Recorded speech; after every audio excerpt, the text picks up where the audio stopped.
आज शिरपूर फर्स्टच्या वतीने धुळे येथे जिल्हाधिकारी NHAIचे प्रोजेक्ट डायरेक्टर व जिल्हा परिषदेच्या शिक्षण अधिकाऱ्यांना विविध विषयातील निवेदन देण्यात आले।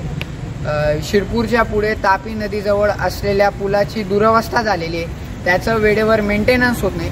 ते मेंटेनन्स होत नसल्या कारणाने अनेक अपघात तिथं होतात, तर त्या पुलाचं मेंटेनन्स झालं पाहिजे, त्याची लवकरात लवकर दुरुस्ती झाली पाहिजे। त्यानंतर शिरपूर तालुक्यातील अनेक जिल्हा परिषदेची शाळा ही जीर्ण अवस्थेत आहे, त्याची दुरवस्था झालेली आहे। त्या जिल्हा परिषद शाळेला हक्काची इमारत मिळाली पाहिजे, त्यांची दुरुस्ती झाली पाहिजे आणि ज्या शिरपूर तालुक्यातील अभयारण्यात असलेल्या 8 जिल्हा परिषदेच्या शाळा ज्या झोपडीत पडतात त्यांना हक्काची इमारत मिळाली पाहिजे।